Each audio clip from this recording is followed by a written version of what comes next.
Hello guys, नमस्ते। आज चाहिँ मैले एकदमै गरम भयो र मलाई चाहिँ यो दही बडा पुरा मनपर्छ, दही बडा। र आज चाहिँ मैले घरमा नै बनाएँ र यस्तो मिठो बनेको छ त तपाईलाई मैले एक्सप्लेन पनि गर्न सक्दिनँ। र तपाईहरु पनि बनाएर ट्राई गर्नुस्। घरमा चाहिँ एकदमै राम्रो बनिने छ यो। र मैले चाहिँ यसलाई बनाएको रेसिपी शेयर गरेको छु तपाईहरुलाई। र यसको लागि चाहिँ मैले 200 ग्राम उडदको दाल लिएको छु। यो चाहिँ मैले रातभर भिजाएर चाहिँ यसलाई मिक्सीमा पिसेको छु। तपाईहरु यसमा अलिकति मुङ दाल पनि मिक्स गर्न सक्नुहुनेछ, तर मैले चाहिँ उडद दालको मात्रै बजारमा तपाईले इजिली पाउनुहुनेछ। यो चाहिँ डोसा पनि युज हुन्छ। र हल्का पानी लगाउँदै यसलाई मैले अलिक मज्जाले पिसेको छु। यो दाललाई चाहिँ अलिक पिस्नु चाहिँ अलिक साह्रो पर्छ। मज्जाले फाइन पेस्ट बनाएको बादमा चाहिँ मैले चाहिँ यसलाई पुरा एकदमै मिक्स गरेको छु चम्चीले। तपाईले हातले पनि मज्जाले घोल्नु। एकछिन 10-15 मिनेटसम्म चाहिँ हामीले यसलाई मज्जाले फिट्नुपर्छ। र पानीमा चाहिँ यसरी यो दाललाई हाल्दाखेरि माथि उड्यो भने चाहिँ यो दाल रेडी भएको हो। अब चाहिँ यसमा मैले 1 चम्चा जिरा अन्त अलिकति नुन लगाएर फेरि मज्जाले फिटेर चाहिँ एकछिन राखेर चाहिँ यसलाई कराईमा तेल लगाएर चाहिँ यसलाई मैले सानो सानो डल्ला बनाएको छु। बजारको जस्तो गोलो गोलो डल्ला चाहिँ बनाएको छुइनँ मेरो, किनभने फर्स्ट टाइम हो र एकदमै राम्रो बनेको छ।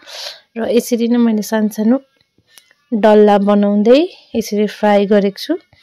र यो फ्राई यसरी नै फ्राई गरेको बादमा चाहिँ हामीले चाहिँ नि यो यसरी भित्रसम्म मज्जाले पाकिसकेको छ, सफ्ट भएको छ। र एउटा भाँडामा चाहिँ पानी लिएको छु र पानीमा नुन हालेर चाहिँ यसलाई चाहिँ एकछिन सफ्ट बनाउनुको लागि एकछिन 5 मिनेटको लागि भिजाएको छु। र यसलाई चाहिँ पानीमा त्यसरी भिजाउनै पर्छ। र यो भिजाएर चाहिँ मैले एकदमै यसरी हल्कासँग यसलाई चाहिँ निचारेको छु।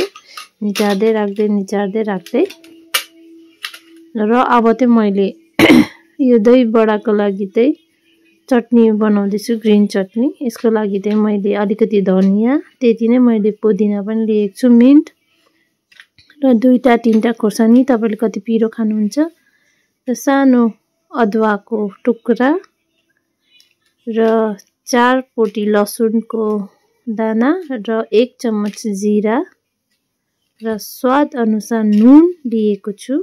र यसलाई चाहिँ मैले मज्जाले मिन हुने गरी पिसेर निम्बु पनि लगाएको छु। बादमा पनि लाउन सक्नुहुन्छ।